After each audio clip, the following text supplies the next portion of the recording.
Hey everybody, I hope you're doing well in the midst of this coronavirus crisis, in your isolation wherever you are.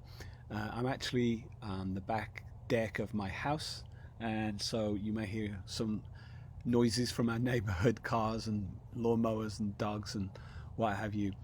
But I was struck once again. I've actually been thinking about this scripture all week that I shared during the Good Friday teaching from Genesis 3, where Adam and Eve were caught in sin and the Lord is looking for them and they hide themselves from God. And God asks Adam, where are you? And as I was thinking more about that, there's been times that God has said to me throughout my life, Dave, where are you? In what condition are you? What are your motives? Where's your heart at these days, Dave? And I've been challenged by the Lord many times in my walk with him. But you know what? I'm grateful that when I've called out to the Lord and I've said, God, where are you? I don't believe he hides himself from me or from us. Now, we may struggle to hear his voice at times. We may struggle to see where he is working.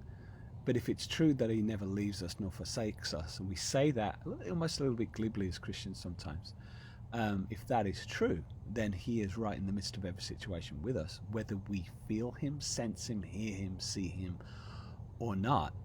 So when we call out, God, where are you? He's not hiding from us.